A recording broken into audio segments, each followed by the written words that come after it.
നമസ്കാരം, ഞാൻ ജാസി ഗിഫ്റ്റ്. വേടൻ എന്നറിയപ്പെടുന്ന നമ്മുടെ എല്ലാം പ്രിയപ്പെട്ട കിരൺ ദാസ് മുരളി. അദ്ദേഹവും ഞാനുമായിട്ടുള്ള ഒരു വീഡിയോ ഇങ്ങനെ ഒത്തിരി സർക്കുലേറ്റ് ചെയ്യപ്പെടുന്നുണ്ട്. വളരെ തെറ്റിദ്ധരിക്കപ്പെട്ട ഒരു കണ്ടന്റാണ്. അതിന്റെ നിജസ്ഥിതി ഇതാണ്. ഓക്കെ, അപ്പൊ ജാസി ഗിഫ്റ്റ് മാപ്പുമായിട്ട് വരുന്നുണ്ട്. ഈ വേടൻ വിഷയം ഞാൻ പതുക്കെ വിട്ട് മറ്റുള്ള വിഷയങ്ങളിലേക്കും കൂടി കടക്കാൻ ശ്രമിക്കുമ്പോൾ വീണ്ടും ഒരു ചുഴിയിൽപ്പെട്ടതുപോലെ അതിലോട്ട് തന്നെ വരുന്നു. ഈ ജാസി ഗിഫ്റ്റിന്റെ ഈ വീഡിയോ ഞാൻ കണ്ടപ്പോൾ ഞാൻ ഇനി അത് റിയാക്ട് ചെയ്യേണ്ടെന്ന് കരുതി നിൽക്കുമ്പോൾ അതിന് തൊട്ടടിയിൽ കാളി മീഡിയ എന്നൊരു സംഗീത ചാനലിന്റെ ഒരു സംഗീതേട്ടൻ കുറച്ച് കാര്യങ്ങൾ പറയുന്നു. വേടൻ കുറച്ച് ഊളത്തരങ്ങൾ കാണിക്കുന്നു എന്നൊക്കെ പറയുന്നത്. ജാസി ഗിഫ്റ്റിന്റെ മാപ്പും കേട്ട് കാളി മീഡിയക്കുള്ള മറുപടിയും കൊടുക്കാം. കാണാം. ഞങ്ങളുടെ ശാന്തമേ രാത്രിയിൽ എന്ന ഫിലിമിന്റെ ഒരു പ്രൊമോഷന് വേണ്ടി ഞങ്ങൾ ഇരിക്കുമ്പോഴത്തേക്ക്, അത് അത്യാവശ്യം കുറച്ച് ദിവസങ്ങൾ മുമ്പെയാണ് നടക്കുന്നത്. ആ സമയം വളരെ ക്രൂഷ്യലായിട്ടുള്ള കുറെ കാര്യങ്ങൾ നടക്കുന്ന ഒരു സമയമായിരുന്നു അദ്ദേഹത്തിന്റെ കാര്യങ്ങളിൽ. അപ്പം പർപ്പസ്ലി അവതാരിക ഇതിനെപ്പറ്റി ചോദിച്ച് ഞങ്ങളെ കൊണ്ട് ആൻസർ ചെയ്യിപ്പിക്കുക എന്നൊരു ഉദ്ദേശത്തോട് വന്നതും ഞങ്ങൾ ആദ്യമേ ഞങ്ങളൊരു തീരുമാനം എടുത്തിരിക്കുന്നു, ഒരിക്കലും പ്രശ്നം ഉണ്ടാകുന്ന കണ്ടന്റ് ഞങ്ങൾ സംസാരിക്കില്ല എന്ന് പറഞ്ഞു. അപ്പോൾ ഈ ചോദ്യത്തിന് സത്യത്തിൽ ഞങ്ങൾ ഒഴിഞ്ഞു മാറിയതാണ് ഈ വീഡിയോ ഇങ്ങനെ വന്നത്. അങ്ങനെയല്ലല്ലോ ജാസി ചേട്ടാ കണ്ടത്. വളരെ മോശപ്പെട്ട ഇതിൽ നിങ്ങൾ കളിയാക്കിയതുപോലെ തന്നെയാണ് എനിക്ക് തോന്നി. ചായ അത് ഇത് എന്നൊക്കെ പറഞ്ഞുകൊണ്ട് ശരിക്കും നിങ്ങൾക്ക് ഒഴിഞ്ഞു മാറാം. വളരെ സിമ്പിളാണ്. അതപ്പോൾ ചോദിക്കേണ്ട, അതിന് പറയാൻ താല്പര്യമില്ല എന്ന് പറഞ്ഞാൽ ഇത്ര അധികമൊന്നും പ്രശ്നം ഉണ്ടാവില്ലായിരുന്നു. നിങ്ങൾ ശരിക്കും കളിയാക്കിയത് കൊണ്ടാണ്. ഓക്കെ, മുഴുവൻ കേൾക്കാം. എന്തായാലും വീഡിയോ വെളിയിൽ വന്നപ്പോഴത്തേക്ക് അതിന്റെ മൊത്തം ലക്ഷണം മാറിയാണ് വെളിയിൽ എല്ലാവരും കണ്ടത്, മനസ്സിലാക്കിയത്. അപ്പോഴത് വളരെ തെറ്റിദ്ധരിക്കപ്പെട്ട ഒരു വീഡിയോ ആണ്. ആരെയും ഞാൻ പ്രത്യേകിച്ച് അങ്ങനെ ഡീഗ്രേഡ് ചെയ്യാൻ ശ്രമിക്കാറില്ല. പ്രത്യേകിച്ച് എല്ലാവരും കേൾക്കുന്നതും എൻജോയ് ചെയ്യുന്നത് പോലെ വേടന്റെ പാട്ടിന്റെ ഒരു ഫോളോവറും ഫാനുമാണ് ഞങ്ങളൊരു ഷോ ഇപ്പോൾ കഴിഞ്ഞ മാസം ചെയ്തതേ ഉള്ളൂ. അതുപോലെ ഒരു പ്രോജക്റ്റ് ഞങ്ങൾ ഒരുമിച്ച് ഡിസ്കസ് ചെയ്യുന്നുണ്ട്. അപ്പോഴും വളരെ തെറ്റിദ്ധരിക്കപ്പെട്ട ഒരു കണ്ടന്റ് ആയിരുന്നു. അപ്പോൾ ഇത് കാരണം ആർക്കെങ്കിലും എന്തെങ്കിലും ബുദ്ധിമുട്ട് തോന്നിയിട്ടുണ്ടെങ്കിൽ ഞാൻ മാപ്പ് ചോദിക്കുന്നു. Thank you. എന്തായാലും കുറച്ച് വൈകിട്ടാണെന്നുണ്ടെങ്കിലും ഒരു മാപ്പ് അദ്ദേഹം പറയുന്നു. നിങ്ങൾ ഉദ്ദേശിക്കുന്നത് മനസ്സിനകത്താണ്, പക്ഷെ പുറത്തേക്ക് കാണുന്നത് അതല്ല. ആ വീഡിയോയിൽ നിങ്ങൾ വേടനെ കളിയാക്കിയത് പോലെ തന്നെയാണ് കൃത്യമായിട്ട് മനസ്സിലാകുന്നത്. നമ്മൾ തെറ്റിദ്ധരിക്കപ്പെട്ടതല്ല, അത് കാണുമ്പോൾ അങ്ങനെ തന്നെയാണ് ധരിക്കാൻ കഴിയുള്ളൂ. അതുകൊണ്ടാണ് എന്തായാലും ജാസി ഗിഫ്റ്റ് അങ്ങനെ ഒരു മാപ്പ് പറഞ്ഞെങ്കിൽ അത് അദ്ദേഹത്തിന്റെ വലിയ മനസ്സുകൊണ്ടാണ് എന്ന് മാത്രമേ എനിക്ക് പറയാനുള്ളൂ. ഇനി അദ്ദേഹത്തിനെ ക്രൂശിക്കുന്നതിൽ അർത്ഥമില്ല. നമുക്ക് നേരെ കാളി മീഡിയന്റെ വീഡിയോ ആണ് ഇതിൽ കാര്യമായിട്ട് പരിഗണിക്കേണ്ടത്. ആളുടെ കുറച്ച് സംശയങ്ങൾ നമുക്ക് തീർത്തു കൊടുക്കാം. വേടാ മോനെ, നമ്മുടെ കേരളത്തിലെ നീ പറയുന്ന മാത്രമുള്ള ജാതി പ്രശ്നങ്ങളൊന്നുമില്ല. നീ ഇപ്പൊ ഉണ്ടാക്കിക്കൊണ്ടിരിക്കുന്ന ആ പരിപാടി നിർത്തുക എന്നുള്ളതാണ് നിനക്ക് ചെയ്യാൻ പറ്റുന്ന ഒരു ഉപകാരം എന്നുള്ളത്. നീ തുടരുകയാണെങ്കിൽ നിനക്ക് സമ്പത്ത് ഉണ്ടാക്കാമെന്നല്ലാതെ മറ്റു ജാതിക്കാർക്ക് അതുകൊണ്ടൊരു ഗുണമൊന്നുമില്ല. അല്ലെങ്കിൽ നിന്റെ ജാതിക്കാർക്ക് നിന്നെ കൊണ്ട് പ്രത്യേകിച്ച് ഗുണമൊന്നുണ്ടാവില്ല. ഇങ്ങനെ റാപ്പ് ചെയ്ത് മുന്നോട്ട് പോകാം. അതിലൂടെ നീ കോടികൾ ലക്ഷങ്ങൾ സമ്പാദിക്കുമെന്നല്ലാതെ അവരൊന്നും നീ ദത്തെടുക്കാൻ, അവരെ ജീവിതം മുന്നോട്ട് കൊണ്ടുവരാനൊന്നും നീ ഇപ്പം എന്തായാലും ശ്രമിക്കില്ല എന്നുള്ള എനിക്ക് ഉറപ്പാണ്. എനിക്ക് എന്തത്ര ഉറപ്പ്? 2020 അദ്ദേഹം ഒരു ഇന്റർവ്യൂവിൽ പറഞ്ഞൊരു വാക്കുണ്ട്. തൊട്ടടുത്തുള്ള കോളനിയിലുള്ള സാധാരണക്കാർക്ക് വേണ്ടിയിട്ട് ഞങ്ങൾ ഒരുപാട് യുവാക്കൾ ചേർന്നുകൊണ്ട് ഒരുപാട് സഹായങ്ങൾ ചെയ്തിട്ടുണ്ടായിരുന്നു. ആ സഹായങ്ങൾ ചെയ്യാൻ വന്നവരെ പോലും കറുപ്പിന്റെയും ജാതിയുടെയും പേരും പറഞ്ഞ് അവിടെയുള്ള രാഷ്ട്രീയ കുറച്ച് ആളുകൾ ഇവരെ ചവിട്ടിത്താഴ്ത്താൻ ശ്രമിച്ച കാര്യങ്ങളൊക്കെ അദ്ദേഹം തുറന്നു പറഞ്ഞതാ. നിനക്ക് എന്താണ് ഇത്ര ഉറപ്പുള്ളത്? ഇനി നിന്റെ ഉറപ്പിനെ തകർക്കുന്ന മറ്റൊരു കാര്യം ഞാൻ പറയട്ടെ. നീ എന്താ പറഞ്ഞത്? ഇവിടെ ജാതീയമായിട്ട് യാതൊരു പ്രശ്നവും എന്നുള്ള. എന്റെ സംഘിച്ചേട്ടായി നീ അവസരവാദിയാണെന്നുള്ള കാര്യത്തിൽ ഒരു തർക്കവും വേണ്ട. ഞാനിപ്പോ കുറച്ച് വീഡിയോസ് കാണിക്കും, അവനുള്ള മറുപടിയായിട്ട് കൂട്ടിക്കോ. തൃശൂർ ഇരിങ്ങാലക്കുട കൂടൽമാണിക്യം ക്ഷേത്രത്തിൽ ജാതി വിവേചനം എന്ന ആക്ഷേപം. കഴകം പ്രവർത്തിക്ക് നിയമിതനായ ഈഴവ സമുദായത്തിൽപ്പെട്ട തിരുവനന്തപുരം സ്വദേശി VA ബാലുവിനെ തന്ത്രിമാരുടെ സമ്മർദ്ദത്തെ തുടർന്ന് മാറ്റി നിർത്തി എന്നാണ് പരാതി. അപ്പുറം കൊണ്ടോട്ടി പുളിക്കലിൽ ദളിത് വിദ്യാർത്ഥിനിക്ക് നേരെ ജാതി അധിക്ഷേപം നടത്തിയതായി പരാതി. ദളിത് വിദ്യാർത്ഥികൾക്കായുള്ള ലാപ്ടോപ്പ് വാങ്ങാനെത്തിയപ്പോൾ ദാനം നൽകുന്നത് വാങ്ങാൻ വന്നവളെന്ന് പറഞ്ഞും ജാതി പറഞ്ഞും അധിക്ഷേപം നടത്തിയെന്നാണ് പരാതി. ആലപ്പുഴയിൽ പട്ടികജാതിക്കാരനായ വിദ്യാർത്ഥിയെ അധ്യാപകർ ജാതി അധിക്ഷേപം നടത്തിയെന്ന് പരാതി. നിന്നെയൊക്കെ കണ്ടാൽ അറപ്പ് തോന്നുമെന്ന് പറഞ്ഞാണ് ടീച്ചർ അധിക്ഷേപിച്ചത്. സ്കൂളിലെ ടാപ്പിൽ നിന്ന് വെള്ളം കുടിച്ചതിനായിരുന്നു അധിക്ഷേപ വാക്കുകൾ. ദേവസ്വം മന്ത്രി K രാധാകൃഷ്ണ ജാതി അധിക്ഷേപം നേരിട്ടത് മലബാർ ദേവസ്വം ബോർഡിന് കീഴിലുള്ള ക്ഷേത്രത്തിൽ പയ്യന്നൂർ നമ്പ്യത്രക്കോവിൽ ക്ഷേത്രത്തിൽ നടന്ന ചടങ്ങിനിടെയാണ് സംഭവം. പത്തനംതിട്ട റാന്നിയിൽ പട്ടികജാതി വിഭാഗത്തിൽപ്പെട്ട കുടുംബങ്ങൾക്ക് നേരെ ജാതി അധിക്ഷേപം തുടർക്കഥയാവുകയാണ്. കഥയെന്ന് UP-യിലല്ല, കോഴിക്കോടാണ്. ലോ കോളേജ് വിദ്യാർത്ഥിയെ ഭക്ഷണം കഴിക്കാൻ എത്തിയപ്പോൾ ജാതീയമായി അധിക്ഷേപിച്ചതാണ് പരാതി. ദളിത് യുവാവിനെ ജാതി അധിക്ഷേപം നടത്തിയ കേസിൽ തെന്മല SI ആയിരുന്ന ഷാലു DJക്കെതിരെ വകുപ്പുതല നടപടി എടുത്തിട്ടില്ല.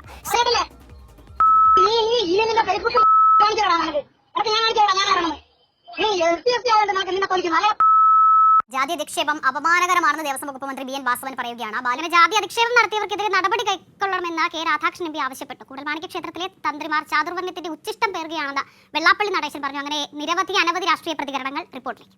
പറവൂർ തത്തപ്പള്ളി ക്ഷേത്രത്തിലെ ശാന്തിക്കാരന് ജാതി അധിക്ഷേപം നേരിടേണ്ടി വന്നത് ഹൈന്ദവ ദർശനത്തിന് നേരെയുള്ള അവഹേളനമാണെന്ന് RSS മുതിർന്ന പ്രചാരകൻ A. ഗോപാലകൃഷ്ണൻ. കാക്കയുടെ നിറമുള്ള ആൾ കണ്ടാൽ പെറ്റ തള്ള സഹിക്കില്ല എന്നൊക്കെ ഈ കാലത്ത് പറയാൻ പാടുള്ളതാണോ? പറയാൻ പാടില്ല എന്ന് പറഞ്ഞാൽ അതിനേക്കാട്ടിലും ദുഃഖം അനുഭവിച്ചും എന്റെ കലാലോകം തന്നെ ഇല്ലാണ്ടാക്കിയ ഒരു വ്യക്തിയെ ഞാൻ പിന്നെ എങ്ങനെ പറയണം? ജാതി അധിക്ഷേപം നടത്തിയെന്ന പരാതിയിൽ എറണാകുളം ജില്ലാ ജയിൽ ഡോക്ടർക്കെതിരെ കേസെടുത്തു. ഓവർസീസ് ബാങ്കിൽ മേലുദ്യോഗസ്ഥർ ജാതിയുമായി അപമാനിച്ചെന്ന പരാതിയിൽ കേസെടുത്ത് കൊച്ചി സെൻട്രൽ പോലീസ്. 13 വീഡിയോ ഞാൻ ഇവിടെ ഇപ്പൊ കൊടുത്തിട്ടുണ്ട്. സത്യത്തില് ഇവനുള്ള മറുപടി കൊടുക്കാൻ നിൽക്കുകയാണെന്നുണ്ടെങ്കിൽ ഇന്ന് വൈകുന്നേരം വരെ ഞാൻ ലൈവ് ഇട്ടിട്ട് ഓരോ ന്യൂസും കാണിച്ചു തരേണ്ടി വരും. അത്ര അധികം ജാതീയ അധിക്ഷേപം ഈ കേരളത്തിൽ നടന്നുകൊണ്ടിരിക്കുന്നുണ്ട്. അവൻ പറയാ കേരളത്തിൽ ഒന്നുമില്ല എന്നുള്ളത്. അനുഭവിക്കപ്പെട്ടവനെ അതിനെ മനസ്സിലാവുള്ളൂ, അടിച്ചമർത്തപ്പെട്ടവനെ അത് മനസ്സിലാവുള്ളൂ. നീ വല്ലാണ്ട കൊണക്കല്ലേ എന്റെ പൊന്ന് കാളിച്ചേട്ടാ. ഇനിയുമുണ്ട് ആയിരക്കണക്കിന് വീഡിയോസ് ഈ 21ാം നൂറ്റാണ്ടിൽ ഈ 2020 ശേഷം ഇങ്ങോട്ടുള്ള എടുത്താൽ തന്നെ 1000ന് മുകളിൽ ന്യൂസുകൾ ഉണ്ടാവാൻ സാധ്യതയുണ്ട്. അത്ര അധികം ഉണ്ട്. നീ ഒന്ന് ഗൂഗിൾ ചെയ്യ്. നീ ഇപ്പോ എന്താ പൊട്ടക്കിണറ്റി കിടക്കുന്ന തവളയെ പോലെ നിനക്ക് ആ കൂപമണ്ടൂക ന്യായം മാത്രമേ അറിയുള്ളൂ. അതിന് പുറത്ത് നടക്കുന്നത് ഒന്നും നിനക്ക് അറിയില്ല. മോനെ, നിന്റെ അമ്മ ഒരു ശ്രീലങ്കക്കാരിയല്ല. ആ ശ്രീലങ്കയിൽ നിന്നും വന്ന ഒരു അമ്മ, ജാഫ്ന എന്ന് പറയുന്ന സ്ഥലത്ത് നിന്നും അടിച്ചോടിക്കപ്പെട്ട അമ്മ, അങ്ങനെ വേണം പറയാം. നീ അങ്ങനെയാണ് പാട്ടിലൂടെ പറയുന്നത്. അങ്ങനെയുള്ള അമ്മ ഈ പറയുന്ന ഇന്ത്യയിലോട്ട് വരികയും ഇന്ത്യയിൽ തമിഴ്നാട് എന്ന് പറയുന്ന സ്ഥലത്ത് ഊട്ടിയിൽ താമസമാക്കുകയും ചെയ്തു. മോനെ, നിന്റെ അമ്മ ശ്രീലങ്കയിൽ നിന്നും ഇങ്ങോട്ട് എത്തണമെങ്കിൽ അത് അനുഭവിക്കാനുള്ളതെല്ലാം അനുഭവിച്ചിട്ടാണ് ഇങ്ങോട്ട് വരുന്നത്. ഒരു രാജ്യം വിട്ട് പലായനം ചെയ്ത് വരണമെങ്കിൽ അത്രത്തോളം ബുദ്ധിമുട്ട് ആശ്രയിക്കുന്നുണ്ടാവണം. അങ്ങനെ ബുദ്ധിമുട്ട് അനുഭവിച്ച് ഈ പറയുന്ന ഇന്ത്യയിലോട്ട് വന്ന് ഊട്ടി എന്ന് പറയുന്ന തമിഴ്നാട് താമസിച്ച് തൃശ്ശൂർക്കാരനായിട്ടുള്ള നിന്റെ അച്ഛനെ വിവാഹം കഴിച്ച് വേടൻ എന്ന് പറയുന്നൊരു മോനെ, പിന്നെ 2-3 കുട്ടികൾ കൂടി ഉണ്ട്, അവരെല്ലാം പ്രസവിച്ച് അവരിന്ന് മാന്യമായിട്ട് ജീവിക്കുന്നു. അവരുടെ മകനായിട്ടുള്ള വേടൻ ഇന്ന് റാപ്പ് ചെയ്ത് ജീവിക്കുന്നു. ഞാൻ കാര്യം ചോദിക്കട്ടെ മോനെ, എവിടെയാണ് വേടൻ? നിന്നെ ആരാടാ മോനെ നിന്നെ തടുത്തത്? ആരാവും? തൃശ്ശൂരിലുള്ള കുറച്ച് ആളുകളാവും അല്ലേ? കുറച്ച് RSSകാർ ചിലപ്പോൾ ഉണ്ടാവാൻ സാധ്യതയുണ്ട്. കാരണം നിങ്ങളുടെ തലതൊട്ടപ്പന്മാരൊക്കെ ആരാണെന്ന് നാം പറയേണ്ട ആവശ്യമില്ലല്ലോ. ആരാ ഇരുന്ന് കൊണക്കിയണെന്ന് ആലോചിച്ച് വെക്കണം. ഓരോ വീട്ടിലും ഓരോ ബജറാങ്കിയെ പോലെയുള്ള ആളുകൾ വേണമെന്ന് ഇവിടെ ഇരുന്ന് പറഞ്ഞ ആളായി പറയുന്നേ. ആരാ ബജറാങ്കി? എന്താണ് ഗുജറാത്ത് കലാപം ഒക്കെ അറിയില്ലേ? അവിടെ ഓരോ സ്ത്രീകളെയും അതിക്രൂരമായി ബ്രൂട്ടലായിട്ട് ബലാത്സംഗം ചെയ്ത് കുഞ്ഞുങ്ങളൊക്കെ തല്ലിക്കൊന്ന ആ നാറി ഓരോ വീട്ടിലും വേണമെന്നാ പറഞ്ഞത്. അങ്ങനെയുള്ള നാറികൾ ഓരോ വീട്ടിൽ വേണമെന്ന് പറഞ്ഞാൽ ഇവനാ പറയുന്നത്. ഹിന്ദു രാജ്യമാക്കണം എന്ന് ആഗ്രഹിക്കുന്ന ആ രാഷ്ട്രീയ പ്രസ്ഥാനത്തിന്റെ കൊടി പിടിക്കുന്നവനാണ് ഈ പറയുന്നത്. നീ ഒരു കാര്യം മനസ്സിലാക്കണം. ഞാൻ കഴിഞ്ഞ വീഡിയോയിൽ പറഞ്ഞ കാര്യം തന്നെയാണ്. ഈ ഹിന്ദു എന്ന് പറഞ്ഞിട്ടുണ്ടെങ്കിൽ എല്ലാവരും ചേരുന്നതാണല്ലോ ഹിന്ദു അല്ലേ? എന്നാല് ഏതെങ്കിലും ഒരു മനുഷ്യൻ, SC ST ഒരു മനുഷ്യന് നിങ്ങൾ ഏതെങ്കിലും ഒരു വലിയ നിങ്ങൾ പറയുന്ന ഉന്നത കുലജാതനിൽ നിന്നും മക്കൾ ഒന്ന് കല്യാണം കഴിച്ചു കൊടുക്കാൻ പറ്റുമെന്ന് നീ ആദ്യം ഒന്ന് കണ്ടെത്തിവ, എന്നിട്ട് ഡയലോഗ് അടിക്കുക. നീ എന്തിനാണ് ഈ ആളുകൾക്കിടയിലൂടെ ഈ ജാതി സ്പിരിറ്റ് കൊണ്ടുവന്ന് വീണ്ടും ആ പഴയ 75 കാലഘട്ടത്തിന് മുമ്പോട്ട് കൊണ്ടുപോകണം? എന്തിനാണ് മോനെ? നമ്മൾ 2025-ലല്ലടാ ചക്കരെ. 2025 നടന്ന കാര്യങ്ങളൊക്കെ ഞാൻ കുറച്ച് നേരത്തെ വീഡിയോസിൽ കാണിച്ചിട്ടുണ്ടായിരുന്നു. ഒരു ക്ലിപ്പ് കൂടി കാണിച്ചു തരാം. തിരുവിതാംകൂർ ദേവസ്വം ബോർഡിന് കീഴിലെ ക്ഷേത്രത്തിൽ ശാന്തി ജോലി ചെയ്ത പട്ടികജാതി വിഭാഗത്തിൽപ്പെട്ട യുവാവിന് നേരെ ജാതി അധിക്ഷേപം. കീഴ്ജാതിക്കാരൻ പൂജ ചെയ്താൽ വഴിപാട് നടത്തില്ലെന്ന് ക്ഷേത്രത്തിലെത്തിയ സമീപവാസിയായ വ്യക്തി നിർബന്ധം പിടിച്ചു. നട്ടെല്ലുണ്ടെങ്കിൽ ആണാണെങ്കിൽ നീ ഏതെങ്കിലും ഒരു SC ST വിഭാഗത്തിൽപ്പെട്ട ഒരാളെ ഈ കേരളത്തിലെ ഏറ്റവും വലിയ അമ്പലത്തിൽ കൊണ്ടുപോയി പൂജാരിയാക്കി നിർത്ത്. നിന്നെക്കൊണ്ട് കഴിയോ? ഒരുപാട് ആളുകൾ പൂജ പഠിച്ച ആളുകളുണ്ട്. നിന്നെക്കൊണ്ട് കഴിയോ? കഴിയില്ല. നീ ആദ്യം അതിനൊക്കെ ഒരു തീരുമാനം ഉണ്ടാക്കുക. എന്നിട്ട് പറ വേടം പറഞ്ഞ വാക്കുകൾ ശരിയാണോ തെറ്റാണോ എന്നുള്ളത്. ഇനി അദ്ദേഹം ശ്രീലങ്കയിൽ നിന്ന് വന്നതാണ്, അഭയാർത്ഥിയാണ്, അതാണ് ഇതാണെന്ന് പറഞ്ഞു വെക്കേണ്ട കാര്യമൊന്നുമില്ല. ഇന്ത്യൻ വംശജനെയാണ് അയാളുടെ അമ്മ കല്യാണം കഴിച്ചിട്ടുള്ളത്. അതുകൊണ്ട് ഇയാൾ ഇന്ത്യൻ ആണ്, ഇന്ത്യൻ പൗരത്വം എടുത്ത ആളാണ്, ആധാർ കാർഡ് ഉണ്ട്, മറ്റുള്ള കാര്യങ്ങളൊക്കെ ഉണ്ട്, ഇന്ത്യക്കാരനാണ്. അപ്പൊ നീ ആദ്യം അതിനൊരു ഒരു പരിഹാരം ഉണ്ടാക്കുക. എല്ലാ ഹിന്ദുക്കളും ഒന്നാണ്, ജാതി മത വ്യത്യാസം ഒന്നും ഇല്ല എന്നുണ്ടെങ്കിൽ ആദ്യം നീ അമ്പലത്തിൽ നിന്ന് തുടങ്ങി വാ. അല്ലേ? ഒന്ന് ആലോചിച്ച് നോക്കൂ. ഞാൻ നിന്നോട് സ്നേഹത്തോടെ പറയണം, നിന്നെ ഒരുപാട് ആരാധിക്കുന്ന ആളുകളുണ്ട്. അവരെ കൂടി നീ നിന്റെ ഈ ജാതി സ്പിരിറ്റ് കൊണ്ടേ കുത്തിവെക്കരുത്. കൊച്ചു കുഞ്ഞുങ്ങൾ വരെ നിന്നെ ആരാധിക്കുന്നവരുണ്ട്. അവർക്കുള്ളിൽ നീ ഈ പറയുന്ന വിഷം കുത്തിവെക്കരുത്. എടാ മോനെ, അവൻ ജാതി സ്പിരിറ്റ് തലയിലേക്ക് കയറ്റി വെക്കല്ലേ ചെയ്യുന്നത്. ഓരോ ഹൃദയത്തിൽ നിന്നും അത് പുറത്തെടുത്ത് കളയാനാണ് പറയുന്നത്. അവനെ ഇഷ്ടപ്പെടുന്ന ഒരുപാട് ആളുകളുണ്ട്. അത് ജാതി മതം നോക്കി വന്ന ആളുകളല്ല. അവർക്ക് എല്ലാവർക്കും ഒരു പാഠമാണ് വേടൻ. തുറന്നു കാണിക്കുന്ന, ചൂണ്ടിക്കാണിക്കുന്ന കുറച്ച് കാര്യങ്ങളുണ്ട്. വേടൻ പറയുന്ന കാര്യങ്ങൾ നുണയാണ് എന്ന് നീ തെളിയിച്ചു വാ. തെളിയിക്കാൻ നിന്നോട് കഴിയില്ല. ഇപ്പോൾ നടക്കുന്ന വിഷയങ്ങളാണ്. ഞാൻ ഇപ്പൊ കാണിച്ച ന്യൂസ് ഞാൻ പറഞ്ഞല്ലോ, ഒരു ദിവസം മുഴുവൻ കാണിക്കാനുള്ള ന്യൂസുകൾ ഉണ്ടാവും. അത്ര അധികമുണ്ട്. ജാതിയുടെയും പേരിൽ, വർണ്ണത്തിന്റെയും പേരിൽ അടിച്ചമർത്തപ്പെടുന്നുണ്ട്. അത് ഇല്ലായ്മ ചെയ്യാനാണ് വേടൻ ശ്രമിക്കുന്നത്. വേടനെ പിന്തുടരുന്ന ഒരുപാട് ന്യൂ ജനറേഷൻ പിള്ളേരുണ്ട്. അവര് ഇത്തരം വിഷയങ്ങൾ മനസ്സിലാക്കുകയും ജാതിയുടെയും മതത്തിന്റെയും നിറത്തിന്റെയും പേരിൽ വേർതിരിവുകൾ ഉണ്ട് എങ്കിൽ അത് അടിച്ചമർത്താൻ ശ്രമിക്കുക ചെയ്യുക. അപ്പൊ നീ ഇതിൽ നിന്ന് മനസ്സിലാക്കുന്നത് വേറെ എന്തൊക്കെയോ ആണ് എന്ന് എനിക്ക് മനസ്സിലാവുന്നു. ഞാൻ നിന്നെ വെല്ലുവിളിച്ചുകൊണ്ട് തന്നെയാണ് ചോദിക്കുന്നത്. നീ ആദ്യം ഈ ഹിന്ദു മതത്തിലെ ജാതീയ സിസ്റ്റം എന്ന് എടുത്തു കളയാൻ നിന്നെക്കൊണ്ട് കഴിയോ? ഞാനിപ്പോൾ ആഗ്രഹിക്കുന്നത് എല്ലാവരും ഒരുപോലെ ആവണമെന്ന് തന്നെയാണ്. പക്ഷെ എന്ത് ചെയ്യാനാ? അതിനടിയിൽ കിടന്ന് രാഷ്ട്രീയ നേതാക്കന്മാർ കാണിക്കുന്ന കുരുട്ടുബുദ്ധികൾ കാരണം കൊണ്ട് തന്നെയാണ് ഇവരെ തമ്മിലടിക്കുന്നത്. ഒരു തർക്ക കാര്യത്തിലുണ്ടാ നിന്നെ പോലെയുള്ള ആളുകൾക്ക് എന്തെങ്കിലും ചെയ്യാൻ കഴിയുമോ? കഴിയുന്നില്ലല്ലോ. വേടനെ കൊണ്ട് 2 പാട്ട് പാടിയിട്ട് 4 വരി പറഞ്ഞിട്ടാണെങ്കിലും കഴിയുന്നുണ്ട്. എന്ത് ഇത്തരം വിവേചനങ്ങൾ ഇവിടെ ഉണ്ട്, അത് ഉണ്ടാവാതിരിക്കാൻ ശ്രമിക്കണം എന്നുള്ളത്. അല്ലാതെ വേടൻ എന്ത് വർഗീയതയാണ് പറഞ്ഞിട്ടുള്ളത്? നീ ഇപ്പൊ ജീവിക്കുന്ന 2025 നമ്മുടെ രാഷ്ട്രപതി ആരാന്നറിയോ നിനക്ക്? അറിയോ? അപ്പോൾ അങ്ങനെയുള്ള അടയാളങ്ങളെല്ലാം നമ്മുടെ മുമ്പിൽ ഉണ്ടായിട്ടും പിന്നെയും ജാതി ജാതി എന്ന് പറഞ്ഞുകൊണ്ട് അതൊരു കലയെ കൂട്ടുപിടിച്ചുകൊണ്ട് ഈ ആളുകൾക്കിടയിലൂടെ ഒരു ജാതി സ്പിരിറ്റ് കൊണ്ടു കൊടുത്തിട്ട് എന്താണ് മോനെ നീ ഉദ്ദേശിക്കുന്നത്? മനസ്സിലായില്ല. എടാ, ജാതി സ്പിരിറ്റ് ആരും കൊണ്ടു കൊടുക്കേണ്ട ആവശ്യമില്ല, അവിടെ ഉണ്ട്. അത് തകർക്കാനാ ശ്രമിക്കുന്നത്. ഞാൻ എത്ര തവണ എത്ര ഉദാഹരണങ്ങൾ തന്ന്. പ്രേമം, കല്യാണം, അമ്പലത്തിലെ പൂജാരി, ഈ കാര്യങ്ങളൊന്നും മാറ്റാൻ കഴിയുന്നില്ലല്ലോ നിങ്ങൾ കൊണ്ട്? കഴിയുന്നില്ല. ഞാനൊരു വലിയ ഉദാഹരണമാണ്. ഞാനൊരു പെൺകുട്ടിയുമായി പ്രണയത്തിലായിരുന്നു. ആ ഒരു പെൺകുട്ടിയെ എനിക്ക് വിവാഹം കഴിച്ച് തരാതിരിക്കാനുള്ള പ്രധാന കാരണം എന്തായിരുന്നു അറിയോ? ആ പെൺകുട്ടിയുടെ ജാതിയും എന്റെ ജാതിയും തമ്മിലുള്ള വ്യത്യാസമായിരുന്നു. അപ്പോ എല്ലാവർക്കും ഓരോരോ അനുഭവങ്ങൾ ഉണ്ടായിട്ടുണ്ടാവും. എന്റെ അനുഭവത്തിൽ നിന്ന് തന്നെയാണ് ഞാൻ പറയുന്നത്. അതുകൊണ്ടാണ് നിന്നെ പോലെയുള്ള ആളുകൾക്ക് ഇത് കാണുമ്പോൾ ചൊറിച്ചിൽ വരുന്നത്. നമ്മുടെ ചുറ്റുവട്ടത്തിൽ നിരന്തരം നടക്കുന്ന കാര്യം തന്നെയാണ്. ഇതിനൊന്നും നിങ്ങൾ എത്ര മൂടി വെച്ചാലും മൂടാൻ കഴിയില്ല. അത് പുറത്തേക്ക് തന്നെ വരും. ആ വരുന്നതിനെ അടിച്ചമർത്താൻ ഈ ജനറേഷനെ കൊണ്ട് കഴിയുള്ളൂ. അത്ര തന്നെ. എല്ലാവരും ഒന്നാണെന്ന് മാത്രമേ വേടം പറഞ്ഞിട്ടുള്ളൂ. കഞ്ചാവ് വലിക്കരുത് എന്നേ പറഞ്ഞിട്ടുള്ളൂ, വലിക്കാൻ ഇതുവരെ പറഞ്ഞിട്ടില്ല. അത് നീ മനസ്സിലാക്കണം.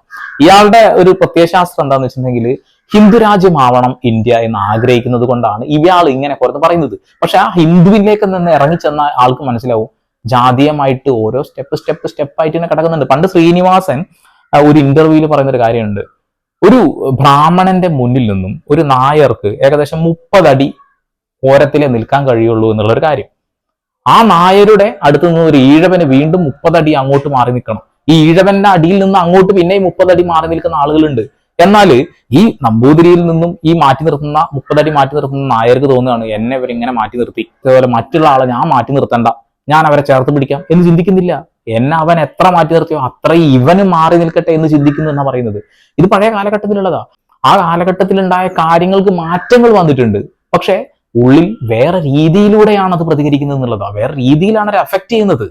അതൊക്കെ നിങ്ങൾ വേടന്റെ തലയിൽ കൊണ്ടുവച്ച് വേടൻ അങ്ങനെ പറഞ്ഞു എന്നുള്ള നുണകളല്ല പറയുന്നത്.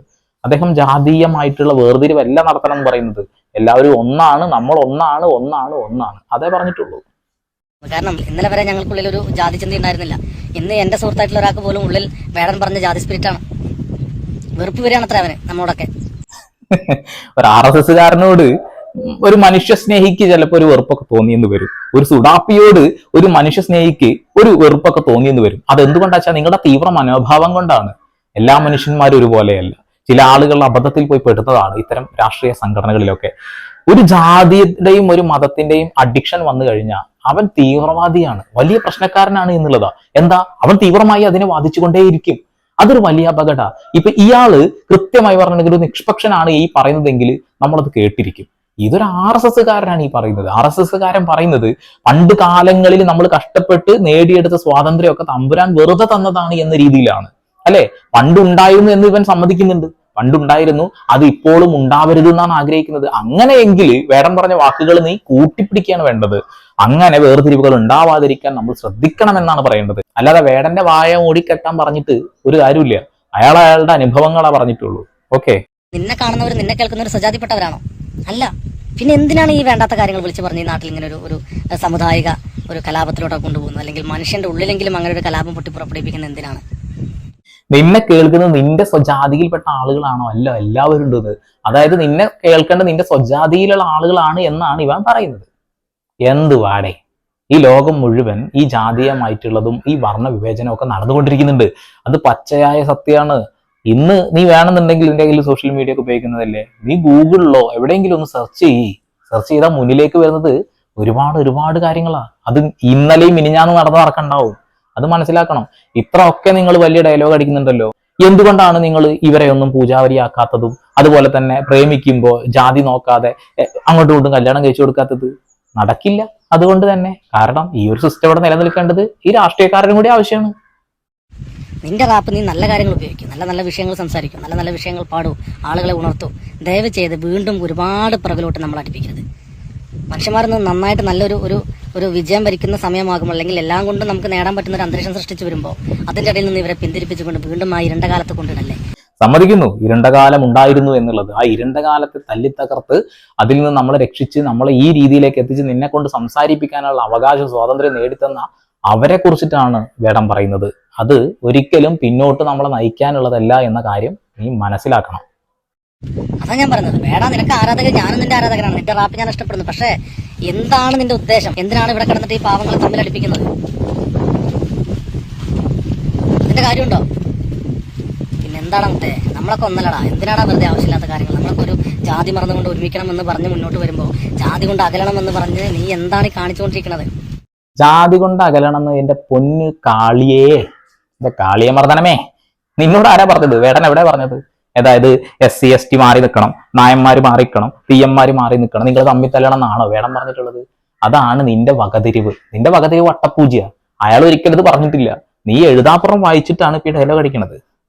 നിന്റെ ചെറുപ്പത്തിൽ ആരോ നിന്നെ വേട എന്ന് വിളിച്ചതാണോ നിന്റെ പ്രശ്നം? എന്റെയൊക്കെ സ്കൂളിൽ എന്നെ പഠിക്കുമ്പോൾ പല പേരിലും ഞാൻ അറിയപ്പെട്ടിരുന്നു മോനെ. അപ്പൊ എനിക്ക് മോശപ്പെട്ട പേരിട്ടാൽ ആ പേരിടുന്നവൻ അതിലും മോശപ്പെട്ട പേരിട്ടുകൊണ്ട് ഞങ്ങൾ തിരിച്ചു വിളിക്കുകയാണ് ചെയ്യുക. അതൊരു പ്രതികാരമാക്കി മാറ്റിയിട്ട് ഇങ്ങനെയൊന്നുമല്ല ഞങ്ങൾ ചെയ്യാറുള്ളത്.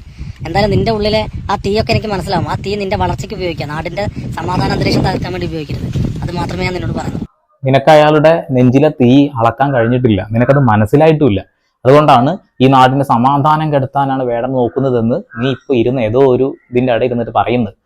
നീയാണ് യഥാർത്ഥത്തിൽ ഈ രാജ്യത്തിന്റെ സമാധാനം കെടുത്താൻ മുന്നോട്ട് നിന്നിട്ടുള്ളത്. ഓരോ ബജ്റാങ്കിയും ഓരോ വീട്ടിൽ വേണം എന്ന് പറഞ്ഞവനാണ് നീ. കറണ്ട് പോയി, സത്യമാണ് പറഞ്ഞത്. RSSന്റെ 100ാം വാർഷികം ആഘോഷിക്കുമ്പോൾ ഇന്ത്യ ഹിന്ദു രാജ്യമാക്കണമെന്ന് ആഗ്രഹിക്കുന്ന ആളാണ് നീ. മനുസ്മൃതി നെഞ്ചിലേറ്റുന്നവനാണ് നീ. നീയാണ് ഈ പ്രശ്നങ്ങളൊക്കെ പറഞ്ഞുണ്ടാക്കിയിട്ടുള്ളത്. നിന്റെ പഴയ വീഡിയോസ് ഒക്കെ ഇഷ്ടം പോലെ ഞാൻ കണ്ടിട്ടുണ്ട്. ഏതൊരു വീഡിയോ ചെയ്തപ്പോൾ നീ എന്നെ സപ്പോർട്ട് ചെയ്ത് വീഡിയോ ഇട്ടു. ജസ്ന സലീമുമായി ബന്ധപ്പെട്ട് ഞാൻ ഒരു വീഡിയോ ചെയ്തപ്പോൾ ജസ്ന സലീം എന്ന് പറയുന്ന ആ ഒരു വ്യക്തി ചെയ്ത കാര്യങ്ങൾ ഏതൊരു മനുഷ്യനും താല്പര്യമില്ലാത്ത കാര്യങ്ങൾ. ഗുരുവായൂർ അമ്പലനടയിലേക്ക് പോകുന്ന സാധാരണക്കാരായിട്ടുള്ള ഭക്തരായ ആളുകളെ ബുദ്ധിമുട്ടിക്കുന്ന അവരെ സപ്പോർട്ട് ചെയ്യാൻ ആരും വന്നിട്ടില്ല. ഞാനും സപ്പോർട്ട് ചെയ്യില്ല. മനുഷ്യത്വമുള്ള ഒരാൾ സപ്പോർട്ട് ചെയ്യില്ല. ഇവിടെ മനുഷ്യത്വമുള്ള ഏതൊരു മനുഷ്യനും വേടന്റെ കൂടെ തന്നെയാണ് നിൽക്കുക. വേടൻ ആ ഒരു ലഹരി ഉപയോഗം അതിനെ ന്യായീകരിക്കാനല്ല കൂടെ നിൽക്കുക. അദ്ദേഹം പറഞ്ഞത് അത്യാവശ്യമായ കാര്യങ്ങൾ തന്നെയാണ്. ഇവിടെയുള്ള ജനറേഷൻ അത് മനസ്സിലാക്കുകയും ഇത്തരം ജാതീയ ചിന്താഗതി ഇവിടെ നടക്കുന്നു, അതിനെ എതിർത്ത് നിൽക്കുക തന്നെ വേണം എന്നാണ് വേടൻ പറഞ്ഞിട്ടുള്ളത്. കൂടുതലായിട്ട് ഞാനൊന്നും പറയേണ്ടതായിട്ടില്ലല്ലോ. കൊടുക്കേണ്ടത് കൊടുത്തെന്ന് വിചാരിക്കുന്നു. വീണ്ടും വരെ പുതിയ വാർത്താവിശേഷങ്ങളുമായി സന്ദീപ് പാൾ സൈനിങ് ഓഫ്.